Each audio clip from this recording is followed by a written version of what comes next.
Halo rekan-rekan sekalian, hari ini kita telah memasuki Founders Diary episode ke-22, di mana kita akan melakukan deep dive interview dengan dua co-founders dari Goers untuk hari ini.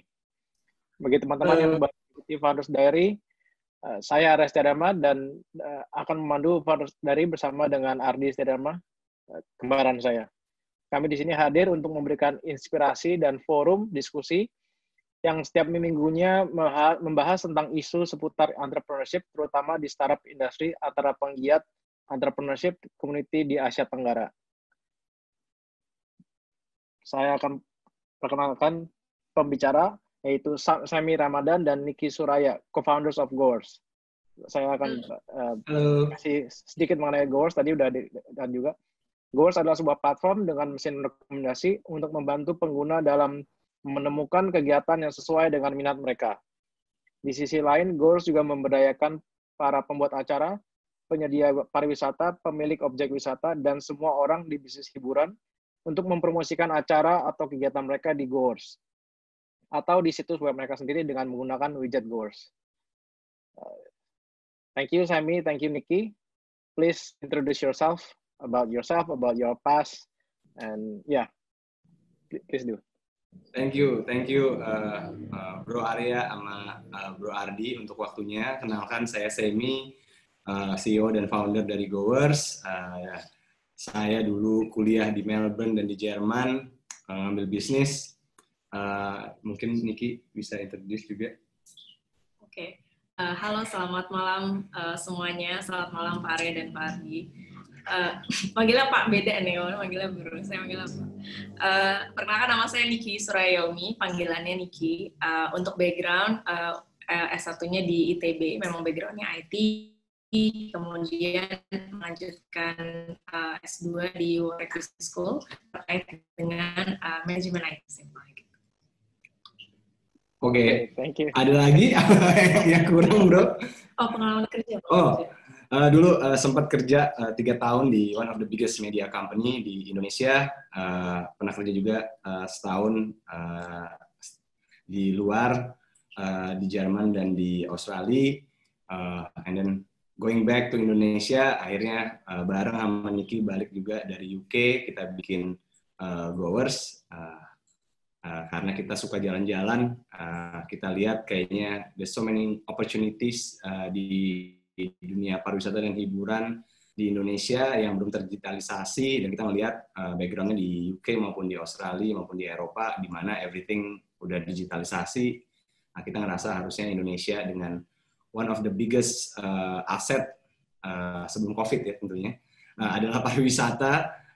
Jadi kita rasa it's a very good opportunity untuk build a technology company in that industry gitu.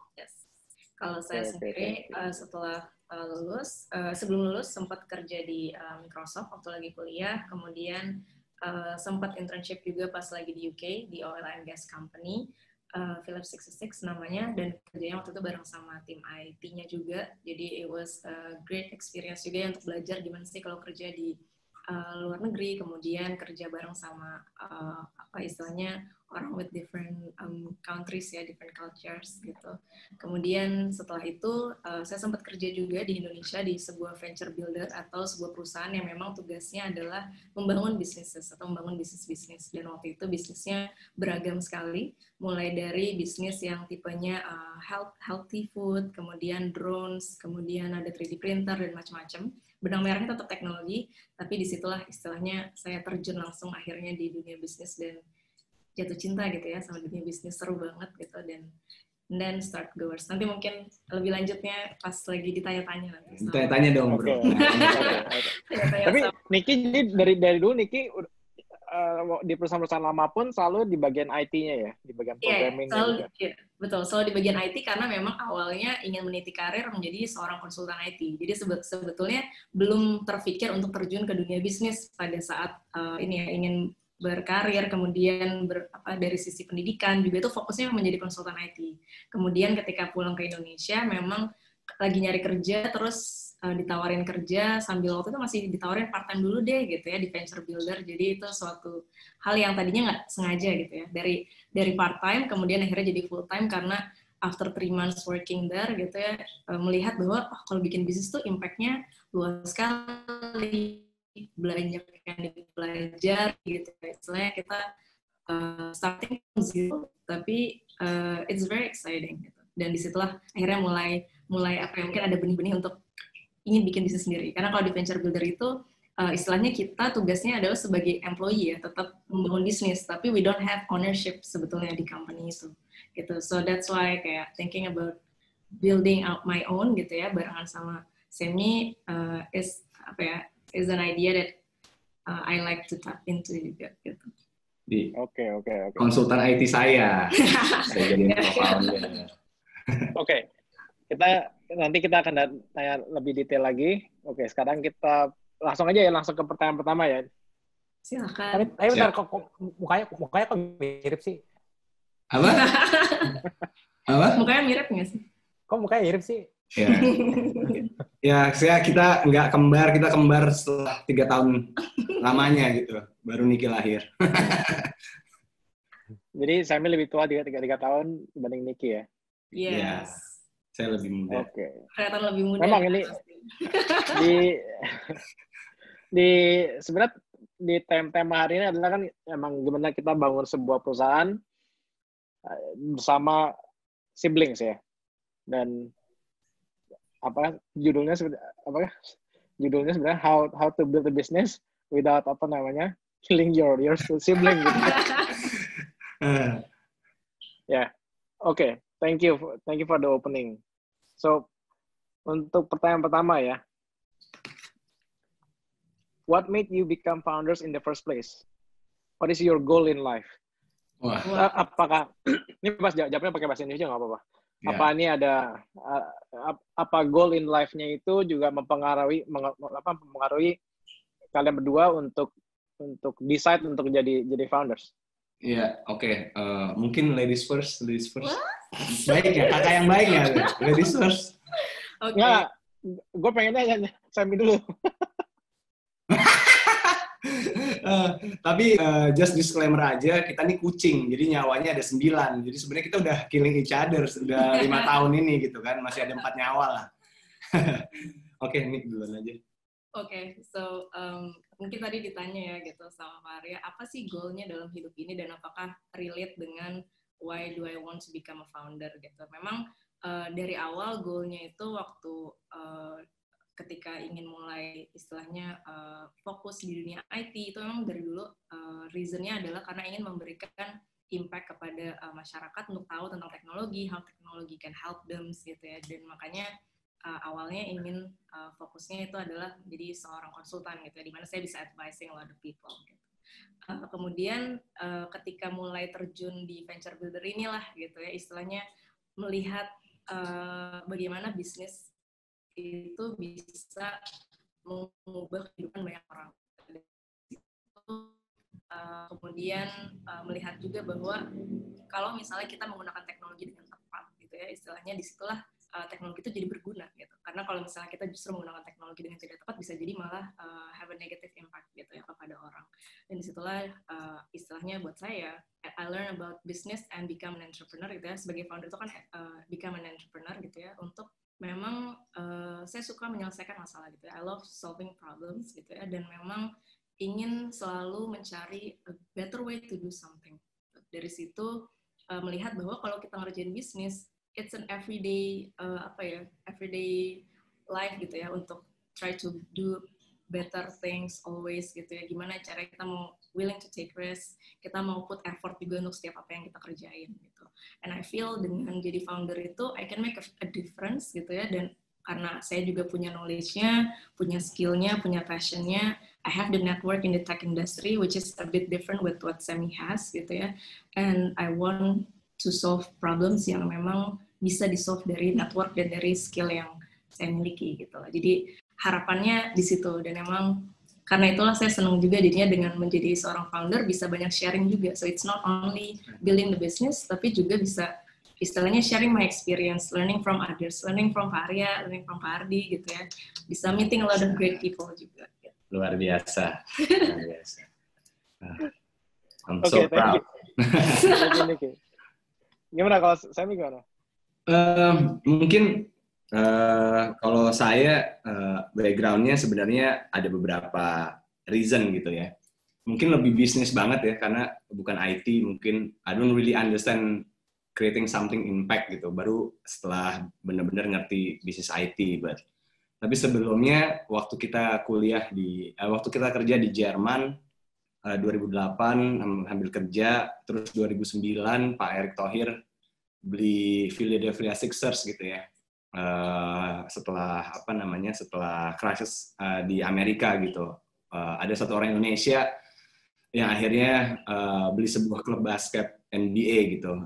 And I think itu satu hal yang menjadi titik balik kenapa pengen jadi founder gitu. Wah gila, pengen jadi pengusaha gitu. Itu yang pertama sih. Yang kedua juga waktu kerja di Jerman dan di Australia, I work in Salim Group Business gitu. And for me, it's also something yang keren banget gitu ya. Having a business across outside Indonesia dan besar gitu. Itu background-nya sebenarnya. Awalnya kenapa pengen banget punya bisnis sendiri, pengen banget jadi entrepreneur gitu. And then understanding about 2012 gitu ya, pengen banget.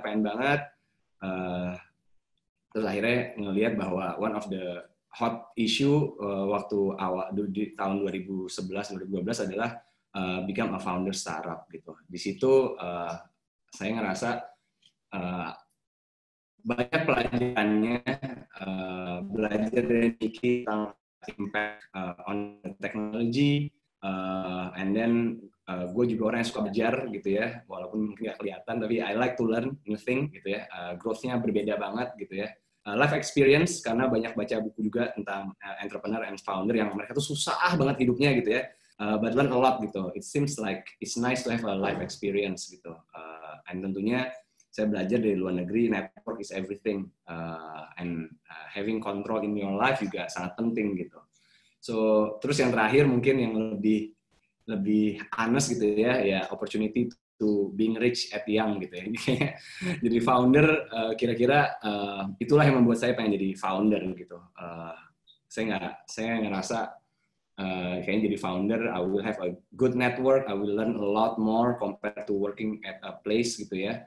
And then you have a control in your life, kapan mau kerja, kapan mau ngapain gitu. And then of course opportunity to being rich at young juga menarik buat saya gitu.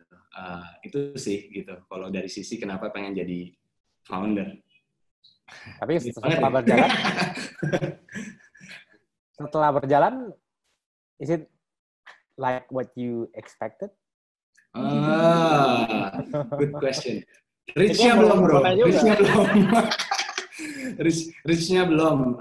Tapi I feel like I'm richer on the knowledge, on growth. I think for people who know me, yang di Melbourne maupun di Berlin kerjaannya mungkin jalan-jalan, happy doang. I think I grow a lot as a human being. Dan network juga alhamdulillah. Sekarang kenal sama Arya, sama Ardi udah wah hebat banget kayaknya ya kan. Kenal sama banyak orang, owner dari banyak orang. Nggak pernah kepikiran sebelumnya waktu kerja ya kita kenalnya cuman sama manajer atau sama staff gitu ya. CEO sebuah konglomerat nggak mungkin kita berani nyapa gitu kan. They also nggak mungkin juga mau kenal sama kita gitu. Jadi kayaknya network lumayan jadi besar juga, alhamdulillah. Cuman kurang itu doang bro, belum jadi rich financially aja. Masih harus banyak berkorban nih, apalagi COVID nih. Tapi Sam, tadi kan lu bilang juga kan mengenai being independent, being jadi bos ya, bos atas diri sendiri gitu. Apakah akhirnya jadi kayak gitu juga? Iya. Oke. Monique yang jawab. From my point of view ya, mungkin kalau jadi founder itu memang ada mitos-mitos lah ya istilahnya. Kayak mitosnya tuh jadi founder tuh waktunya fleksibel gitu kan. Which is true sebenarnya. Your time is very flexible. You can work anytime, which mean 24/7 juga gitu. Dalam artian you have the responsibility untuk ya bekerja sekeras mungkin untuk membangun bisnisnya gitu. And in a way whatever setiap hari itu ya pikirannya tuh ya tentang bisnis itu gitu ya, tentang goals gitu ya, kalau kayak kita berdua gitu, apapun yang kita diskusin pasti tentang goals gitu, jadi all the time gitu ya. Jadi sebenarnya flexibility it's true mitosnya, tapi mungkin dengan penuh tanggung jawab gitu ya. Dari situ sebetulnya akan muncul istilahnya tanggung jawab, jadinya ya istilahnya 24/7 is for the business. Mitos yang kedua tuh sebetulnya memang sering juga istilahnya orang pikir oh jadi bos gitu kan, jadi founder tuh langsung jadi bos kan, you're on top of the company gitu ya, ladder gitu ya istilahnya. But in a way, kayak when you are the boss gitu ya, ketika kita jadi bosnya, sebetulnya everyone else is our boss juga, karena kita harus report to everyone sebetulnya. Jadi when we think kayak we are the boss and we can, mungkin kita punya authority for other people, sebenarnya when we build the business, it's not like that gitu. Jadi justru kita malah harus menjawab istilahnya pertanyaan-pertanyaan orang lain dari timnya kita, dari shareholder, dari investor gitu ya. We have to report to them as well gitu ya. Jadi di atas bos tuh ada bos lagi gitu ya. Sebenarnya ya investor ya shareholder ya tim kita juga. Jadi in a way from that point of view, kalau misalnya we want to become an entrepreneur, jangan karena jadi bosnya juga sih. Karena in a way you're not actually the real boss gitu. Karena kalau pengen punya power atau authority, mungkin di politik aja kali ya, atau mungkin di militer gitu. Then you become the real boss gitu kan, bisa nyuruh-nyuruh orang. Tapi kalau jadi boss in a startup industry, actually nggak kayak gitu lah gitu. Mungkin agak beda lah stylenya from what I've experienced gitu ya. Sama, ikut Pak. Ya, kira-kira sama. Iya. Dan sebenarnya itu yang benar lah. Misalnya kalau misalnya orang mau cari flexibility ya itu jadi freelancer lah, yang kerja sendirian. Nah itu fleksibel gitu. Tapi kalau building a company, starting from a startup, I don't think flexibility is something that you can achieve, because your responsibility is much higher than before. Yeah, agree. But I think the flexibility that we have is more into like, let's say, if you want to work from home, if you want to work somewhere else, atau misalnya kayak decide mau kerjanya bisa dari malam sampai pagi gitu, terus mungkin lebih kayak I can manage untuk mungkin tiba-tiba ada keperluan keluarga, I can just reschedule. That's kind of flexibility sih. Tapi benar, setuju banget ya. 24 hour even in the dinner table juga kita ngomongin kerjaan, kadang sampai orang tua kita juga ya nyuruh stop gitu, atau my wife gitu, nggak bisa nggak ngomongin di kerjaan gitu. Tapi ya kita serumah juga, jadi ya udah gitu. Kita ngomongin kerjaan all the time gitu. But the flexibility that I'm refer to ya lebih ke arah kayak kita bisa manage gitu, kayak misalnya I need to work from home karena COVID gitu, so I can control that everybody can work from home gitu. I know that a lot of companies nggak bisa punya policy itu gitu. You still have to work, and it kind of mungkin jadi bahaya juga kan buat keluarga gitu. So those kind of flexibility di mana kita bisa control on how we want to work gitu. Kira-kira gitu sih. Okay, thank you. So ini next question nih agak ada 2 question, tapi I want to combine it together ya. How did you guys decide to build a business together and why Goers? Maksudnya kan tadinya kan kerja sendiri-sendiri ya. Yeah. Kok bisa gitu? Tahu-tahu kayak let's do it together. Gimana tuh? Oke. So mungkin ini gue jawab dulu pertama.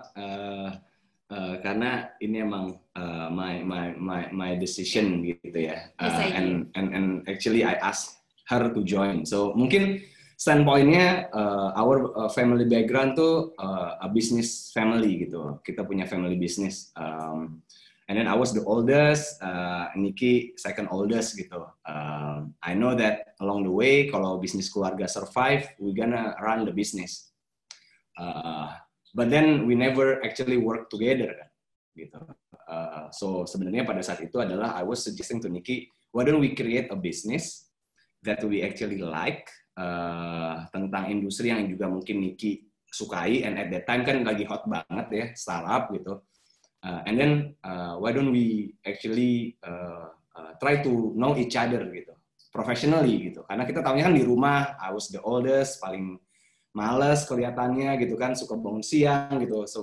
But then she don't know about my professional life kan gitu. So I think kita ngelihat apa namanya, kenapa nggak kita coba building bisnis daripada kita baru bekerja setelah kita apa namanya bekerja bareng untuk misalnya meneruskan bisnis keluarga. I think it's gonna be crazy, and at that time I don't have apa ya keberanian sebenarnya gitu untuk bisa apa namanya mulai melanjutkan bisnis bersama Niki tanpa kita benar-benar saling mengenal hidup professionally gitu. Nah, jadi sebenarnya itu dulu tuh awal mulanya ya, background sebelum the idea of the business-nya apa gitu. Nah, akhirnya kita decide untuk tahu apa sih yang Niki suka, apa yang gua suka gitu. And then we know that both of us like to hang out, different kind of hangout aja gitu. But then we like to hang out gitu. Niki suka jalan-jalan, dia suka traveling, dia suka solo traveling.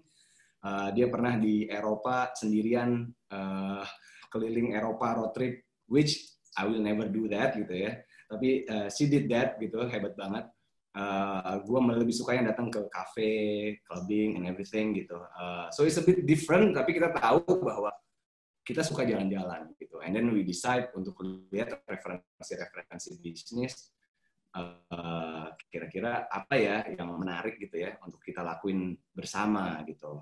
And then kita lihat kayaknya seru banget nih bikin a platform yang bisa ngasih tahu information for different kind of people, and we can personalize that platform biar orang-orang yang bisa dapetin kegiatan-kegiatan yang menarik for each genre gitu ya. Niki dengan daylight-nya, saya dengan nightlife-nya misalnya kayak gitu. So that's how apa namanya kita mulai kenapa Goers, dan apa namanya kita juga ngelihat different background. Saya bisnis banget, and then Niki lebih yang benar-benar IT. So it feels that I found the right competent founder gitu ya, karena Niki emang ngerti banget. I hope I was the right partner juga untuk bisnis, karena bisnis kan jauh lebih banyak gitu. But then I think after 5 years we know each other, kayaknya ya kita bisa bekerja dengan baik. Ya udah, apa namanya kita pikir kita mulai waktu di awal itu. Apa namanya bikin platform dengan kita kasih nama Goers gitu sih. Ini kita ngomongin yang Goers 1.0 ya. Ya, Goers 1.0, yes. Yes, memang mulai awalnya dari istilahnya permasalahan yang kita alami sendiri gitu ya. Karena memang kalau misalnya kita bikin bisnis out of nowhere juga it would be harder gitu ya untuk mendecide kelanjutannya. Jadi memang we start with the problem that we experience ourselves gitu. Kemudian and then dari situ ya tadi seperti yang saya sampaikan, kita cari referensi, kemudian kita lakukan apa istilahnya survei, customer interview juga, kayak is it a problem that only us gitu ya yang mengalami, atau other people also have this kind of problems and want kayak a different solution lah dari existing yang udah ada gitu. And then we find out kayak I think this is like something that people want gitu ya, at the time. Sampai akhirnya we realize bahwa it's not only a problem dari sisi konsumen ya, atau dari sisi istilahnya yang experience seeker gitu ya, tapi juga dari sisi experience businesses-nya gitu. Jadi orang-orang yang membuat aktivitas, acara gitu ya, ternyata they have a lot of problems too that we can solve gitu ya, dengan teknologi, dengan tools yang kita bangun. They can utilize our tools untuk memberdayakan acaranya mereka atau aktivitas yang mereka buat gitu. So Okay. Thank you, Niki. Thank you, Sammy. Okay, nextnya I'll give it to Ardi. Okay. Pertanyaan selanjutnya adalah, how does it feel to work with your sibling? Mungkin sekaligus digabungin sama pertanyaan selanjutnya. What do you like and what do you hate the most about your sibling partner? Aduh. Kita mulai dari Niki dulu deh. Nah, di sini perang nih. Jawaban yang terakhir nih. Kill each other beneran. Jadi mungkin diceritain juga ya di awal tadi saya udah sampaikan bahwa we have a different background, we have different lifestyle gitu ya. Jadi di awal pretty challenging untuk kayak istilahnya menemukan Masa sih? menemukan ritme atau istilahnya how to work together gitu ya. Karena kita punya style yang emang cukup berbeda. Tapi setelah kita nemuin ritmenya gitu ya, we know each other's strength gitu ya. Justru ini sangat powerful gitu, because we kind of complement each other gitu. I have knowledge in certain area, he has knowledge in the other area gitu. Jadi setelah kayak bekerja bareng, kerasa banget bahwa actually it's apa ya istilahnya, it's great to work together karena whatever the condition is gitu ya, we stick together dan kita tahu bahwa whatever we do gitu ya is for the best of the company. Kita nggak perlu mempertanyakan lagi soal kayak trust atau soal apa ya istilahnya confidence gitu ya, atau komitmen gitu ya, because we kinda know gitu ya, kayak obviously pasti whatever decision that we made it's for the best of the company. Itu mungkin kayak hal yang kalau misalnya you co-founded with not your sibling, maybe you need to build that relationship up gitu ya. Dan kebetulan memang kita punya different background, jadi we can focus on different things. I focus on product and operation, Semi focus on business, investment, and relationship building gitu ya. Jadi I think that's the great thing of working with other co-founder ya, you kind of complement each other with different area. Gitu sih. Mungkin untuk yang what you like and hate nanti dulu. Next ya. Oh iya dah. Ini terakhir aja nih, ini habis ini nanti tiba-tiba stop video lagi kita. Salah nih, harusnya kita nggak usah satu ruangan ya. Oke, I think for me seru ya, seru karena I'm actually looking forward banget gitu untuk kerja sama Niki. Kebetulan Niki ini cum laude ITB gitu, so I know that my partner is very smart. I'm the stupid one gitu ya, jadi kayak wah pas banget nih gitu, kita punya orang yang pinter, so kita punya confidence juga naik gitu ya. Tapi juga capek juga gitu, karena kita tahun-tahun awal terutama kita serumah, saya belum nikah, ya udah jadi benar-benar 24 hours, kadang saya bisa tidur di kamarnya Niki, cuman ngomongin bisnis ini mau gimana, bangun ngomongin bisnis lagi. So yeah, non-stop banget gitu for the first 1 to 3 years. I think kita kayak gitu banget gitu, but it's good. I think that is one of our strength gitu ya, and the company's strength to have someone side by side in the same goal, same commitment to the company, and like I said kita juga punya goals personal lain di mana we need to work together gitu loh, karena we know that there is something else yang kita harus kerjakan after goers atau selain goers gitu. Itu juga menjadi hal yang sangat penting gitu. Tapi kadang juga frustrating juga gitu, especially kalau misalnya apa ya, kita lagi berantem hebat banget gitu ya. Niki can scream at me for the first 1-2 months. Kalau ada employee yang baru dan tahu kita adik kakak, pasti kaget gitu. Gila, adiknya berani banget sama kakaknya gitu. But I never pull apa ya, kalau emang dia benar ya udah gitu, ya udah gitu. I never pull kayak something, oh I'm your big brother, you have to listen to me, atau kayak gue kakak lo jangan ngelawan. I think for myself is a too childish kayaknya ya gitu ya, using your silsilah keluarga yang nggak ada legal or whatever it is gitu ya untuk menekan orang gitu. So I think alhamdulillah kita belum pernah ada yang pull anything yang kayak gitu. So yeah, it's working great for us sih gitu. Okay, so waktu awal-awal yang apa Goers 1 apa 1.0 itu yang bikin Niki sendiri atau ada tim juga? Obviously bareng-bareng gitu ya. Nggak, maksudnya dari sisi apa teknologinya. Oh, teknologi kita ada co-founder lagi yang memang fokusnya di teknologi, which is our CTO gitu ya. Teman saya di ITB juga. Jadi dia jadi CTO-nya. Kemudian in the early years juga kita hire kayak early engineer yang anak-anak ITB gitu. Dan dari situ kita berlima waktu itu mulainya. Jadi untuk teknologi dan building the product waktu itu barengan sama tim yang early engineers ini yang stick with us until now. Yeah. Oke. Terus ini yang next question-nya nih mau dijawab sekarang atau? Mungkin dari ya. Atau cuma like aja lah. Kalau hate kayaknya agak itu tuh. No, but we're ready for that. Gua duluan. Ya udah. Okay. So Nicky is like my dad, very perfectionist gitu. So perfectionist always has two side kan. One is good gitu kan, semuanya kayaknya rapi. Another one is hard karena untuk menjadi rapi juga kadang-kadang nggak semua orang bisa at that level gitu kan. So mungkin what I hate is she's so smarter than me. So mostly I lost argument gitu, and I hate it gitu. Kalau misalnya kita lost argument, but in the end, professionally speaking, we need to know gitu. Kalau emang Niki benar and my argument is wrong, and I have to accept it. And then itu yang membuat saya hate her a lot gitu. Apalagi kalau lagi banyak orang kalah argumen gitu. I think there is one thing lah. Tapi selebihnya I'm proud of her. I love her a lot. Nggak ada goers kalau nggak ada dia. So what I like about Nicky, I think is very lucky that she's very structured person, rapi gitu ya. Is very firm. Kelihatannya mungkin dia senyum-senyum tapi galak loh. Very firm gitu ya. And because she's smart, dia bisa melontarkan logiknya jauh lebih baik from most of the guys gitu ya. So it's really good. But one of her strength that I like, she's very kind.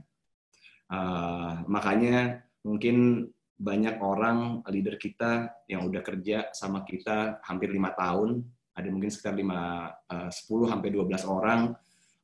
I think it's very rare that in a startup company team lead-nya bertahan sampai 5 tahun gitu, dan nggak cuma 1-2 orang gitu, ini bisa sampai 11 orang gitu. Kita udah kerja 5 tahun bareng.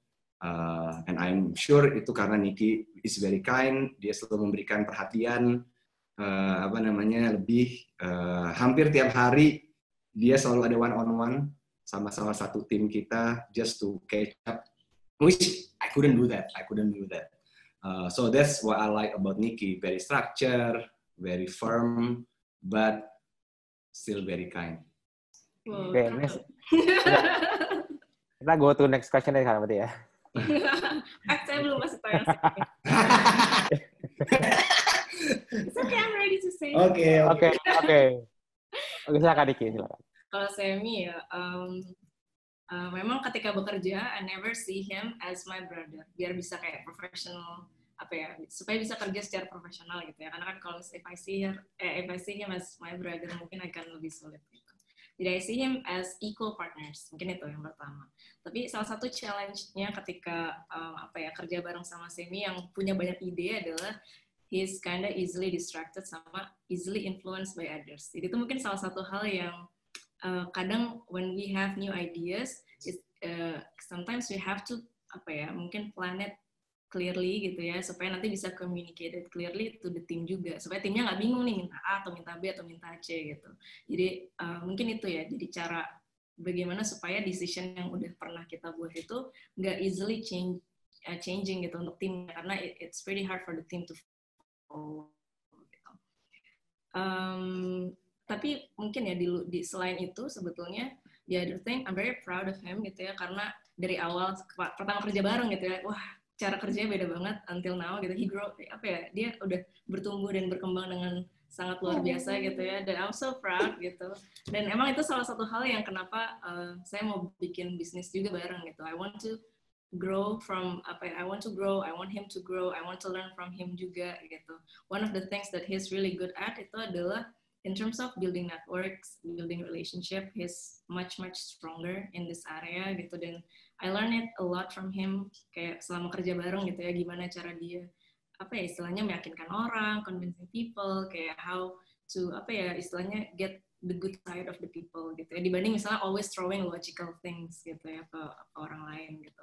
Kemudian one of the good thing that he always does juga adalah dia selalu bisa find new opportunities gitu ya. Jadi walaupun kita lagi susah gitu ya, even kayak during our kayak hard times, he can always manage to discover new opportunities that makes us survive gitu. Mungkin itu yang not everyone can have that apa ya istilahnya passion untuk tetap surviving and find new ways gitu. Sometimes I feel kayak ada ya beberapa waktu di mana kayak goers itu banyak naik turun dan I kind of feel like giving up gitu. Mungkin kalau I will give up kalau misalnya dia nggak meyakinkan atau memotivate me to kayak we can still do this gitu.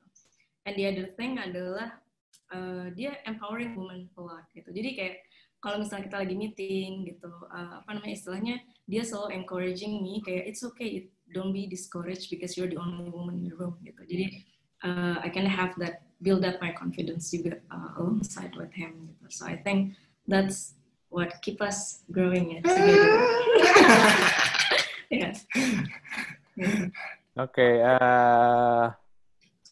ya tuh terus kalau misalnya apa along the journey, what are the ups and downs? Wow. Saya mikir ngetan nih. Mungkin kalau kita mungkin bicara dari yang downs dulu deh, biar nanti abis itu up. Oke. Mau dulu sweet. Oke. So the downside ya, I think mungkin in the early stage gitu ya, in the beginning when we build goers gitu. Yang pertama pasti social time kita nggak punya gitu. Tapi ya mungkin di sisi saya karena sama siblings, walaupun kita nggak punya waktu untuk berteman atau bergaul gitu ya, but at least it feels like at least masih ada kehidupan bareng sama Niki gitu. Kita juga ada waktu di mana kita invest uang gaji kita sendiri selama 1,5 tahun untuk bikin goers gitu. Kita digaji orang, and then gaji orang itu kita kasih ke orang lain gitu. So it's hard gitu ya. That's I think one of the downside-nya gitu. Kita nggak punya uang terus gitu selama 1,5 tahun gitu. Terus ya nggak punya hobi. Until recently, to be honest, 5 tahun saya nggak punya hobi.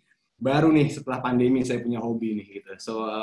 So it's pretty tough gitu. Understanding that gila ya 5 tahun terakhir cuman kerja doang gitu, nggak punya hobi lain gitu selain kerja gitu. And of course relationship gitu ya. Istri gue di sini nggak? Oh nggak ada. Ya bisa dibilang hampir banyak cewek juga nggak terima gitu ya, atau teman-teman yang nggak terima kita ngilang karena kita kerja ya. There's so many relationship yang hilang gitu, but berat juga di awal-awal gitu. So and then the last one is you need to put the company first, compare to your personal interest gitu. As a result tadi banyak juga business opportunity lain selain di goers yang hilang karena ya kita harus komit gitu loh sama produk kita, sama bisnis kita di goers. Apalagi kita udah punya investor juga, kita nggak bisa sembarangan bikin bisnis yang baru gitu. And then memories of spending time with family and friends. Jadi menurut saya sih itu down-nya ya sebagai founder. Sedih banget ya. Kalau ya mungkin to add on what Semi says, lebih kayak as a founder mungkin banyak challenges-nya gitu ya. There would be hard times. Ada banyak ups-nya, nanti I will tell you. Yeah. The downside is very tough gitu. Ada banyak waktu di mana istilahnya was very stressful, and tekanan atau beban yang dibawa itu cukup berat ya, dalam artian kita punya membawa membangun perusahaan ini, banyak orang yang bergantung sama perusahaan ini juga gitu, nggak cuma kita sendiri gitu ya, tapi juga tim-timnya kita, keluarga dari tim-timnya kita juga, kemudian kita punya tanggung jawab juga kepada kayak investor, shareholder gitu. Jadi I think istilahnya mental wise gitu ya, kita jadi harus lebih strong aja gitu in that sense gitu. Dan istilahnya because of all this gitu, ada baiknya as a founder you need to prepare yourself juga sih untuk menghadapi hal-hal yang seperti ini gitu ya. Yeah. The downside yang I never think, ada satu mungkin tambahin adalah when you want is when you have to fire people. I never imagine. That's one thing that if I know that maybe mungkin nggak usah jadi founder. But firing people in the beginning was really tough. But the tougher one is when actually there's a time when you don't have money to pay wage. I think there's two things that tough for us ya, if I can say gitu. And we really don't know that it happened to us gitu. But thankfully ya kita bisa get through that gitu. But that's too is actually one of the down yang paling parah tuh itu memecat orang maupun pada saat the company tiba-tiba runway-nya habis nih gitu, gimana gaji orang dan segala macam. So I think that's the biggest down for us sih, kira-kira kayak gitu. Oke. Kalau up-nya gimana up-nya? Wah, up-nya bisa 2 jam lagi nih. Mungkin Niki dulu kali gantian. Oke. Kalau misalnya dari sisi positive side gitu ya.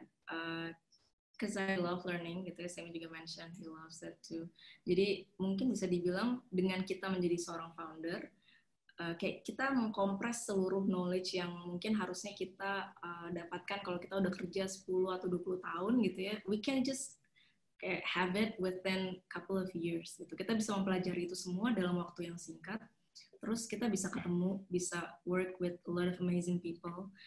Dan bisa ketemu tuh bukan cuma sekedar we're just an attendee atau participants gitu loh, tapi we have role gitu loh di dalam bisnis, di dalam kayak istilahnya dealing, di dalam conferences gitu ya. Kita bisa ketemu menteri, ketemu macam-macam gitu ya, petinggi-petinggi. It wouldn't happen kalau misalnya kita bukan jadi seorang founder gitu. And I can meet them as myself, dalam artian carry goers gitu ya, bukan cuma sekedar sebagai istilahnya mungkin team atau staff apa gitu ya. Jadi you have meanings gitu, you have impacts to other people juga. Jadi mungkin one of the things that I like, I love to share my experience juga sama orang lain gitu. Jadi so that people wouldn't do what did what I mungkin kesalahan-kesalahan yang pernah saya alami gitu ya, bisa saya ceritain gitu ya, kayak supaya startup founder yang lain don't fall into the same hole gitu lah istilahnya. I think nowadays sudah banyak banget pengetahuan dan informasi yang bisa kita dapatkan, and I would like to share that too with the others gitu, supaya nggak perlu mengalami down yang tadi kita alami itu. It was very tough sih, I would say. Gitu. So the positive thing is that. So just to add, I think I have the same notes gitu ya, on the upside gitu. Cuman mungkin satu yang I also never imagine is having a strong mentality. I didn't know that every time you actually keluar dari badai gitu ya, dari masalah-masalah kayak sekarang gitu ya, COVID gitu ya, you have to survive gitu. I didn't imagine that sebenarnya because kita ada di situ, kita benar-benar susah di situ, and then we find a way legally baik ya, bukan find a way terus korupsi segala macam, find a way in the positive way, survive gitu. Itu kayak bahasanya kalau saya sama Niki suka bilang kita tuh bangkit dari kubur gitu. Kita tuh ada an early death experience gitu yang bikin lo jadi lebih berani gitu. So I didn't know that gitu. I thought that having a strong mentality itu kayak ya udah emang lo strong aja, lo pede aja gitu. Lo kalau udah pede ya masalah apapun juga bisa diselesaikan gitu. Waktu belum pernah jadi founder gitu ya. And then I just realized that right now setiap ada masalah, walaupun serem gitu, kayak COVID gitu, there's always a conversation between me and Niki that what kind of mentality that we gonna harness gitu di masa COVID ini gitu. Apa skill ataupun mentality yang akan kita miliki nih setelah COVID gitu. Karena we know that it's gonna be hard, it's gonna be tough. Tapi once kita bisa moving around with this badai gitu ya, I'm sure that we can gain not just on the business gitu, tapi on the mentality juga gitu. Gimana kita bisa handle masalah yang jauh lebih besar. And I think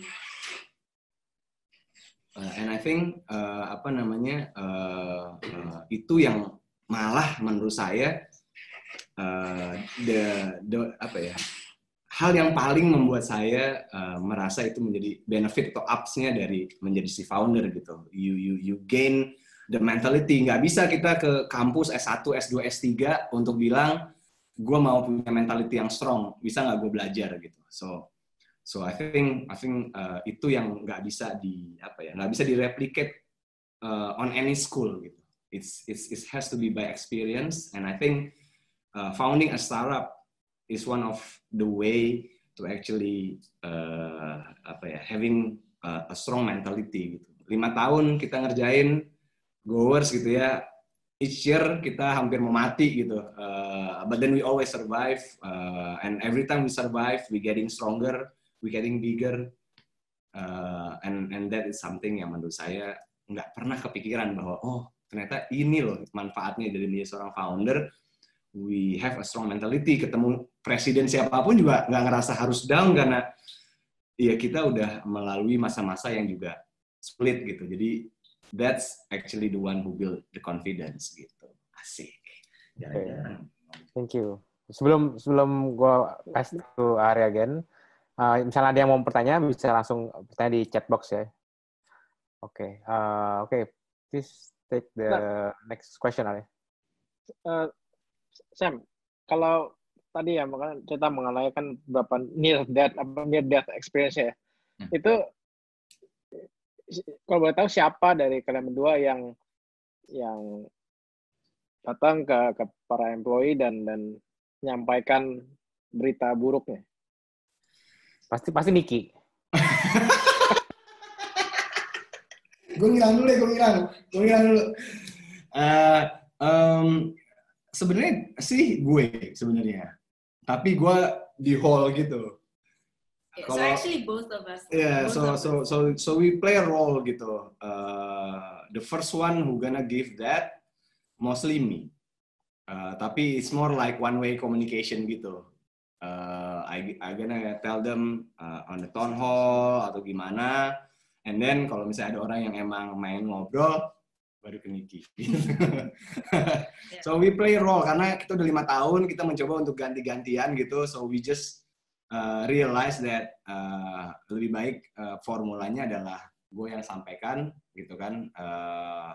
And then kalau ada apa-apa ada yang mau follow on akan hal tersebut, Niki yang yang ngobrol gitu.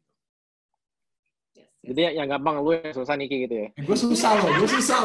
No, sama kesulitannya tapi memang ketika when we have to, mungkin bukan fire lah ya, tapi when we have to part, ketika kita harus berpisah gitu ya sama tim-timnya kita, whatever the reason is gitu, memang umumnya nanti lastly ada exit interview bareng sama saya sih gitu, in a way gitu terakhir gitu ya, before they leave the company.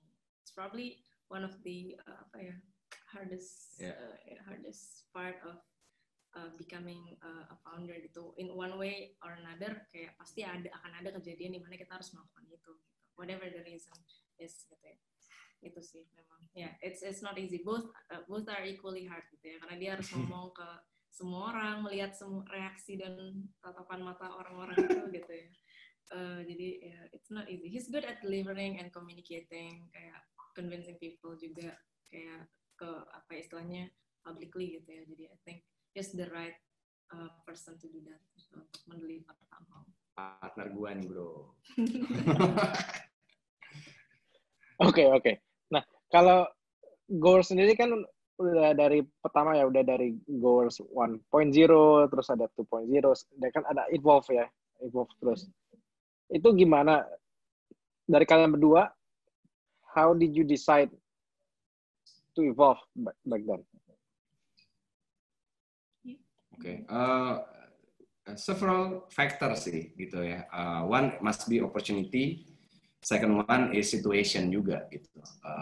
Ada masa di mana memang kita dapat opportunity, kayak how we move into venue business because we have opportunity karena salah satu shareholder kita memang ada bisnis di business attraction and need technology partner gitu untuk bisa join dan mereka bisa memberikan more value kepada customer-nya gitu. So that is opportunity gitu.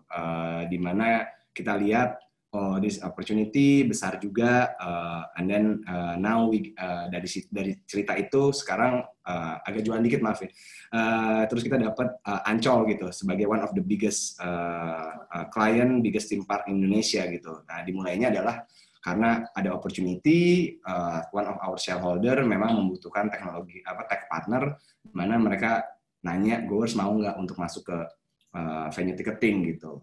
So kita tadinya dari event ticketing and then move to venue ticketing gitu. Jadi itu satu yang lebih ke opportunity. Tapi ada juga yang kayak keadaan gitu. Keadaan di mana kita memang harus adapt gitu, kayak COVID gini gitu. Kita nggak pengen masuk ke virtual event sebelumnya. Gitu.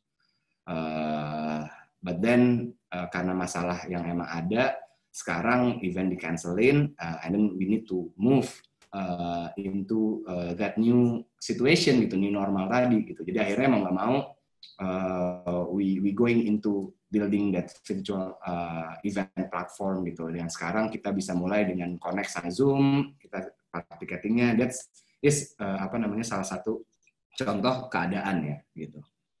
Niki gimana?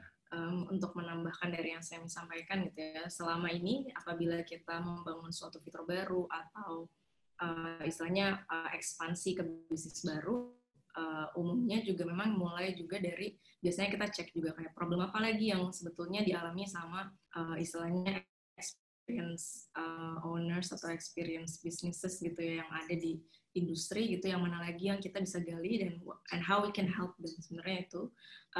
Dan makanya kita banyak bikin tools atau banyak bikin fitur-fitur yang akhirnya jauh kayak istilahnya membantu mereka gitu ya dari fitur-fitur yang ada, dan kita banyak keep contact with them juga gitu, gimana caranya kita tahu sebetulnya kebutuhannya mereka apa, kita cek juga dari sisi customer-nya feedback-nya apa gitu ya. Banyak feedback yang mungkin kalau kita nggak tanya langsung atau kita nggak istilahnya kita nggak building relationship with our partner gitu ya, mungkin kita nggak akan pernah tahu gitu ya kayak sebenarnya fitur yang mana yang lebih tepat untuk kita build gitu. Karena in the early days waktu lagi Goers 1.0 gitu ya, 2.0 itu kita sering banget bikin kesalahan di mana kita bikin fitur atau bikin sesuatu gitu ya yang ternyata nggak dibutuhin gitu loh sama usernya kita. Kita sangat sedikit melakukan customer research sama customer interview-nya gitu. Walaupun ada, tapi menurut kita masih sangat kurang ya at the time. Kita lebih banyak bikin coba building without even targeting the needs. Gitu. Jadi waktu di awal dulu kita sempat kayak gitu tuh 1-2 tahun pertama gitu. And then when we realize kayak we should have a different way of building features and product and businesses, ya itu then we kind of grow from that gitu. Jadi istilahnya dari problem we solving it one by one, kita jadinya banyak building relationship sama partner, kita jadi lebih tahu juga kebutuhan di industri itu kayak apa. Gitu. Kemudian kita jadi tahu juga, oh customer-nya dari mereka-mereka ini butuhnya seperti apa. Jadi istilahnya we always try to build something yang people want and people love gitu nantinya. Tapi dari yang kayak Evolve yang terakhir ini kayak misalnya ada yang buat virtual event atau yang buat check in di mana venue itu kan, itu lebih karena ide-ide gilanya Sammy atau gimana nih? beberapa bisa dibilang waktu kita mau masuk ke venue ticketing itu kita sama sekali belum punya produknya. Jadi kayak he's just pitching to kayak a lot of people kayak untuk kayak kayaknya kalau misalnya kita event we cannot, jadi at the time gitu salah satu idenya adalah bisnis kita nggak bisa terlalu sustainable kalau kita hanya bergantung sama event, karena event is a one time thing kan gitu. Jadi kayak satu kali ada abis itu udah gitu kan. And then dari situ kita sebetulnya realize kayak di industri pariwisata atau industri experience itu yang cukup sustainable adalah di industri venue gitu ya, istilahnya industri yang attraction, theme parks gitu. Dan kita melihat bahwa we already have di fondasi teknologi kita udah punya sebetulnya. Tinggal kayak gimana kita service istilahnya memberikan solusi untuk orang-orang ini di industri ini gitu, untuk dari sisi experience bisnisnya maupun dari experience seeker-nya. Nah, waktu itu kita ngelihat bahwa bisa dimulai nih dengan kita kerjasama sama istilahnya calon-calon kliennya kita. Waktu itu kita banyak pitching, bahkan ke tim-tim gede ditolak sih banyaknya gitu ya. Tapi at least from that pitching gitu ya, kita jadi ngerti, ternyata mereka tuh butuhnya ini, mereka expect-nya ini gitu. Jadi from that on kita kayak building up the product. Walaupun waktu itu kita pas pertama kali sama Ancol itu we don't have the product actually at the time gitu. Waktu itu kita punya istilahnya kita solving their problem in a different way, tapi kemudian lama-lama kita kayak istilahnya we nail down their needs gitu ya, sampai akhirnya setelah 2 tahun kerja bareng, then we kind of give them kayak the solution, they use it gitu ya, sampai menjadi salah satu klien kita yang terbesar gitu. Jadi memang 1 tahun sampai 2 tahun pertama itu ide dari gua, bro. Emang gitu. I think at that time emang karena masih hijau banget, belum ada.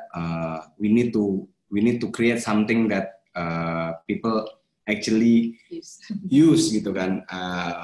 But with sedikit apa ya namanya pengalaman gitu ya di industri ini, karena at that time juga belum banyak apa mentor dan segala macem, ya kita jadi trial and error gitu. But I learn juga setelah 1-2 tahun itu untuk bisa lebih terstruktur gitu. Kita akhirnya juga nemuin ritme kerja yang baik gitu. Jadi apa namanya thanks God right now most our product biasanya datang yaitu karena opportunity atau karena keadaan. Udah jarang sebenarnya karena ide gila gue lagi gitu. Karena I think now kita udah 5 tahun juga, we learn a lot, dan I think many business people know kita juga. Jadi lebih enak sih. Di awal-awal tuh itu kayak bener-bener a blank canvas. Even we sure that this is the way to do this, tetap juga salah juga gitu ya. Malah ada beberapa referensi di luar negeri yang kita ambil pada mati. Wah, itu bikin kita makin ngejar lagi gitu kan. Wah, yang di sana juga mati, ini kita mesti gimana. But thanks God juga karena Niki bisa benar-benar have a good relationship with partners gitu ya. Dan kita bisa mulainya dari benar-benar apa sih kebutuhan partner kita, karena ternyata di dunia experience ini knowing what the partners need will bring us more users gitu. Awalnya kita berpikir bahwa if we can create something useful for the users, user will use it, and then we gonna gain more partners. Ternyata what we learn is if we actually tahu apa yang partner kita butuhkan, the partners will bring their audience to become our users gitu sih. Tapi itu juga kan yang apa namanya, the business model juga berubah. Awalnya kan Gores 1.0 kan B2C ya. Sekarang jadi kayak B2B2C ya. Yeah. Dan itu yang apa namanya, kelihatannya paling membantu dalam Gores membangun produknya. Iya. Itu juga sangat menarik ya gitu, karena waktu kita B2C we burn a lot, kita selalu bahasanya setiap transaksi juga rugi gitu kan, because bahasanya at that time ya semua orang doing that gitu, and we have to do that gitu. Tapi with the competition, I think we become more creative gitu, especially when you don't have too much money gitu kan gitu, and we realize that creating something for the partners with the revenue sharing is way better, karena akhirnya sekarang setiap partner kita menggunakan platform kita, we not just getting users, but we also getting transaction and revenue gitu. Makanya jadinya B2B2C, and I think that's the way to go for the future juga di Goers gitu. Kita and then one of the key juga adalah we have long term contract gitu, mid to long term contract gitu. Jadi kita punya kontrak itu biasanya sama klien kita sekarang antara 3 sampai 5 tahun. So hopefully dengan kontrak tersebut Goers masih bisa ada nih 5 tahun ke depan gitu. So it's actually quite lucky that we have that.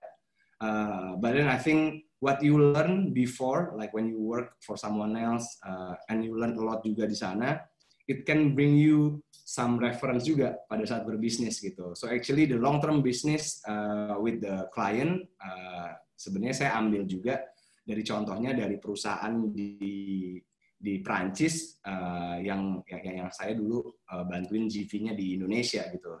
Mereka punya long term contract eksklusif, so mereka bisa in a way memonopoli, and then now they are the 7 richest family in France gitu.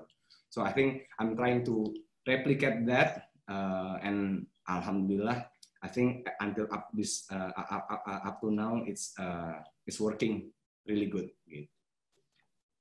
Oke. Thank you, Sam. Ini ada pertanyaan dari Cakap ya. Ini apa saja kendala dari Wahyu? Apa saja kendala dalam membangun, misalnya kayak Google Wars ya. Terus gimana membangun semangat di saat banyaknya kendala yang dialami? Kalau tadi kayak kendala membangun goals, kayak tadi udah cukup banyak ya yang kita bahas. Tapi bagaimana caranya membangun semangatnya timnya? Mulai dulu. Gue lagi. Oke. I think kalau di startup karena kita kecil is monkey see, monkey do ya. I think you need to show, not to say, to show the commitment on the company gitu.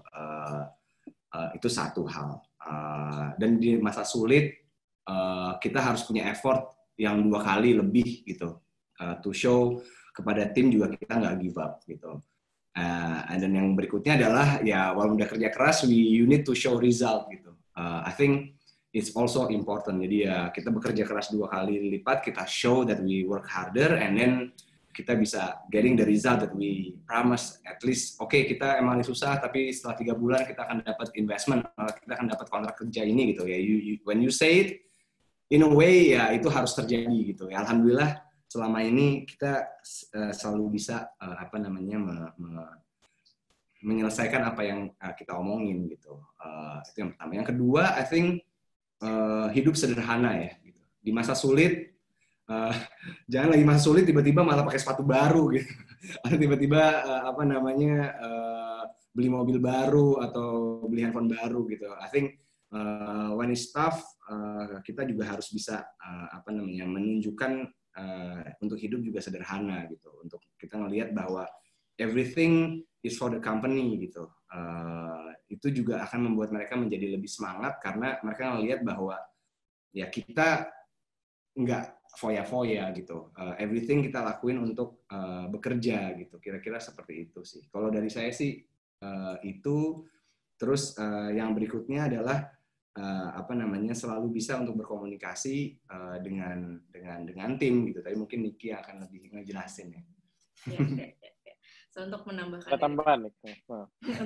dari yang saya sampaikan, untuk menjaga semangat tim, memang ini I would say it's not easy gitu ya, karena apalagi kalau timnya udah lumayan banyak gitu ya, semakin sulit untuk menghandle dan mengkomunikasikan semuanya, make sure kita building the relationship one by one gitu. Tapi salah satu hal yang what you can do kayak in the company, satu one-on-one is very important, dan ini yang bisa menjaga istilah relationship kita sama timnya gitu. Bisa kita sebagai lead langsungnya atau leader-leadernya kita juga minta tolong sama leader-leadernya untuk keep the relationship with their team juga gitu. Dalam artian one-on-one you really need to do this gitu. Either seminggu sekali, sebulan sekali, you need to meet with them, you need to know them gitu ya, deeply and personally gitu. Ada satu buku yang bagus banget tentang radical candor gitu ya, yang mungkin teman-teman nanti bisa baca. Salah satu hal juga yang saya dapat feedback gitu ya dari tim, untuk bisa menyemangati orang lain gitu ya. Kita harus tahu what drives the people gitu. Jadi kan tim ini kan beda-beda ya semangatnya. Ada yang mereka itu semangat karena they know that their work is impactful. Ada yang mereka itu semangat karena benefit gitu kan ya, which is not wrong gitu ya. Itu realistis gitu. Ada juga yang semangat karena mereka being appreciated gitu. Jadi we have to know what drives them gitu in order supaya kita bisa motivasi atau bisa menyemangatkan orang. Salah satu hal yang kita juga coba lakukan tahun ini adalah we want to develop people ke level, istilahnya sekarang kita lagi develop tim-timnya, kita punya kayak semacam 5 level gitu. Jadi untuk setiap role gitu. Jadi kita punya istilahnya individual development plan gitu. Jadi supaya istilahnya menyemangati teman-teman juga, even in the di situasi yang sulit, kita bisa sama-sama berkembang, kita bisa tetap berkembang gitu ya untuk diri kita sendiri juga, karena akan membantu mereka di dunia kerja gitu. Jadi apapun nantinya mereka gitu. Jadi I think that's one of the things that we try to keep gitu ya in the company. Memang bisa dibilang kalau udah pernah baca bukunya Ben Horowitz gitu ya, yang pertama harus kita perhatiin itu adalah people-nya, produknya, baru profitnya. Jadi urutannya nggak balik-balik gitu. Kalau misalnya kita merhatiinnya profitnya dulu atau produknya dulu, tapi nggak people-nya, maybe it would be harder gitu ya untuk istilahnya the company to survive gitu. Jadi ini salah satu mantra yang selalu kita coba ingat gitu. Dan saya ini selalu ngingetin juga kayak you have to be kind gitu ya. Walaupun dia bilang saya kind, tapi sebenarnya kadang dia tuh lebih bisa mengerti gitu ya, apa sih harusnya nggak boleh kayak gitu nih, jangan kayak gitu, you don't have to think about it twice gitu loh, kayak just do the best kayak for the team kayak gitu. Kadang ada hal-hal yang kayak mungkin secara logik itu nggak masuk gitu ya, tapi secara istilahnya people to people gitu ya, kita harus istilahnya memprioritaskan itu gitu. Jadi itu salah satunya, dan itu seperti yang saya bilang, it shows gitu. Jadi bukan cuma sekedar kita ngomong aja, tapi it shows gitu, and the team can see it gitu. Jadi kalau misalnya kita cuma sekedar fake it aja, they will know gitu. Itu sih. Mau liburan kemana nih? Baik banget sama gue malam ini. I think nggak bisa saklek ya gitu, karena different team, different culture juga. Mostly kita hire orang juga, kita udah belajar dari banyak hal, jadi kita hire orang juga benar-benar yang persis sama culture kita, someone who really, kalau kita waktu hiring itu selalu meng-hire orang yang lebih drive by value rather than by money. Karena kita belajar bahwa orang-orang yang hanya kerja buat kita karena uang, pasti pada saat susah tuh pasti mereka yang pertama akan pergi gitu. Jadi memang agak susah biasanya kalau kita hire orang yang udah berkeluarga gitu kan. Biasanya anak-anak yang baru lulus atau misalnya yang emang masih single karena mereka masih belum punya beban beban untuk membayar seseorang gitu kan. Jadi biasanya kita juga ada hal-hal tertentu yang emang kita mulai dari hiring gitu. Jadi pada saat kita mau ada masa-masa kita harus ngobrol, menyemangati tuh, kita udah tahu waktu pertama kali kita hire tuh kenapa kita hire dia gitu. Jadi itu juga mempermudah kita pada saat ada masa-masa di mana kita harus menyemangati gitu. Di Goers bisa dibilang yang ngerokok tuh cuma 1 orang atau 2 gitu. Yang kita punya priest di kelompok kita gitu, yang memang pastor gitu. Most our engineer juga ke gereja terus gitu. Ya Niki udah pasti kelihatan religious banget gitu. So those kind of ini juga kita samain gitu. Biar kalau ada apa-apa tuh kita bisa ngobrol in the same language gitu. I firmly believe people who closer to God, mereka selalu prevail di saat sulit.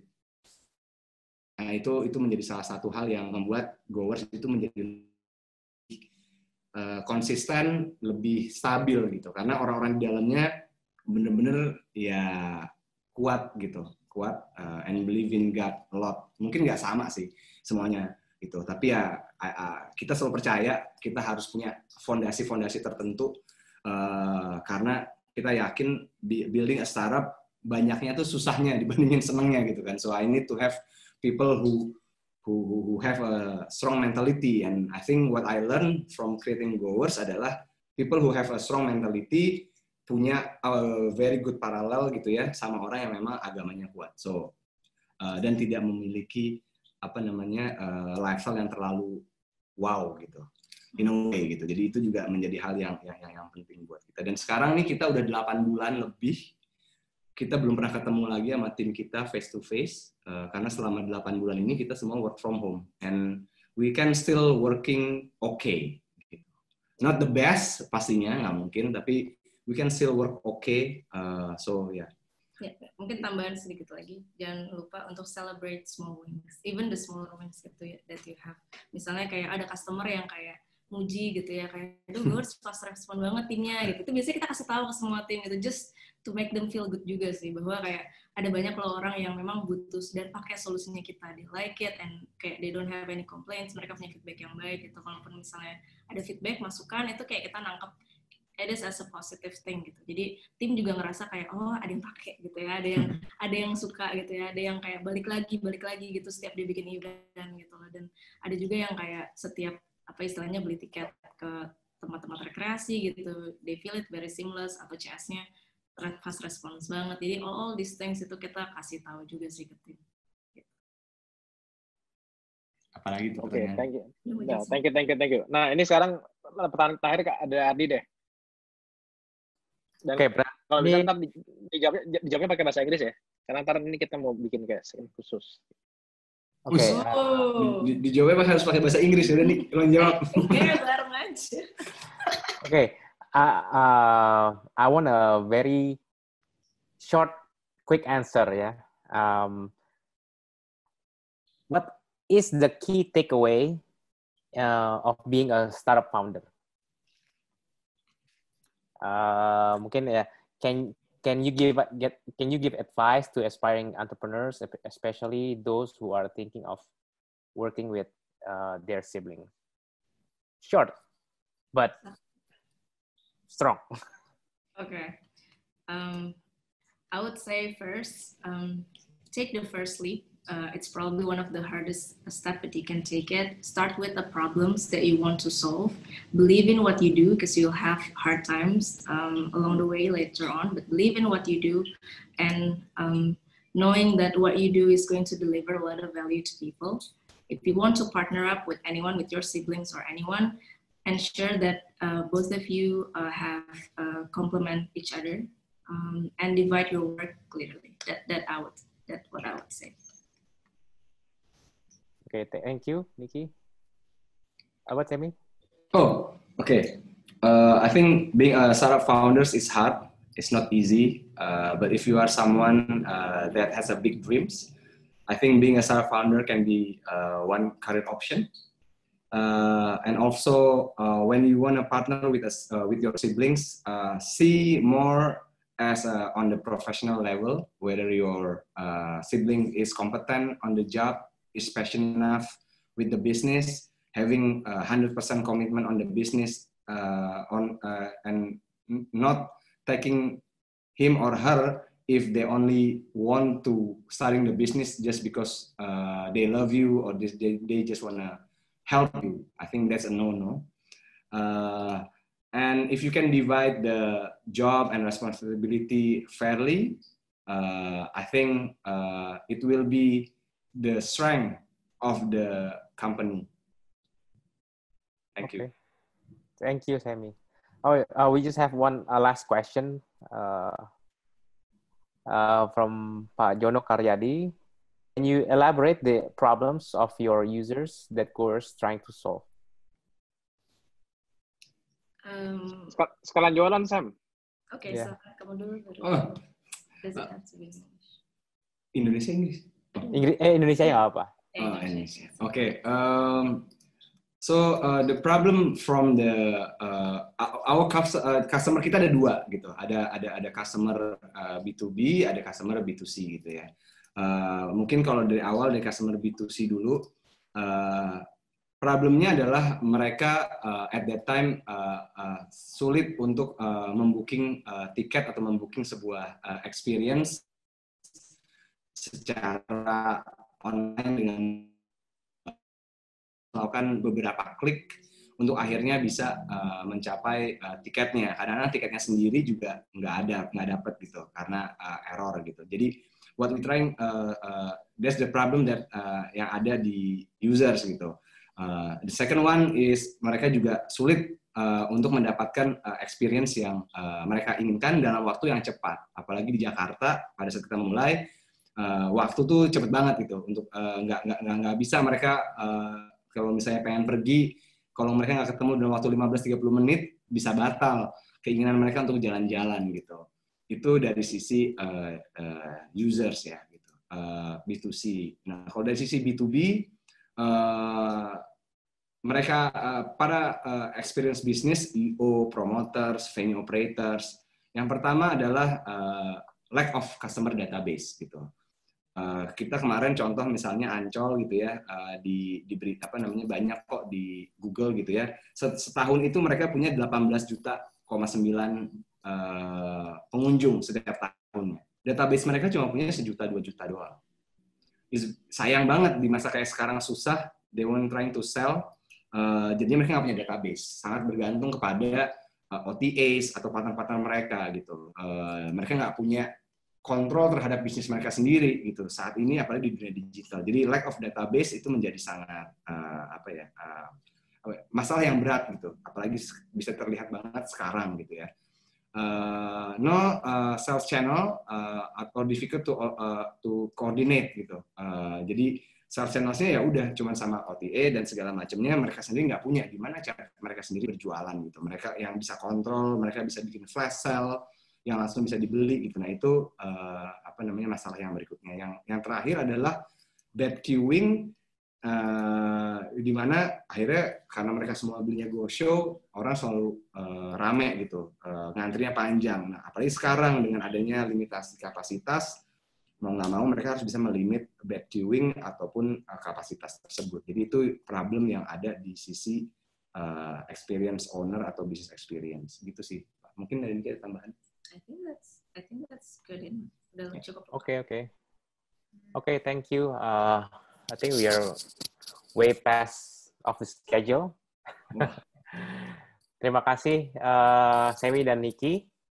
Thank you Semi, thank you Niki. Thank you Siar, thank you Prasetya, thank you Bos Arya dan Bos Ardi. Jadi kesimpulan, jadi bisa disimpulkan bahwa it's good to work together with your sibling, tapi benar-benar harus dijaga profesionalismenya dan dibagi pekerjaannya, dan kalau misalnya memang ada yang salah ya harus saling menegur gitu ya. Betul, dan kompetensinya juga harus ada, jangan misalnya saya jadi CFO padahal bukan hanya karena ya udahlah lo aja jadi CFO karena gue percaya sama lo gitu. Oke. Alright, thank you again. Terima kasih juga rekan-rekan yang sudah berpartisipasi di malam hari ini. Bagi yang rekan-rekan yang ingin keep in touch dengan acara Founders Diary, bisa dilakukan melalui follow-up email atau follow Instagram Founders Diary dan share news.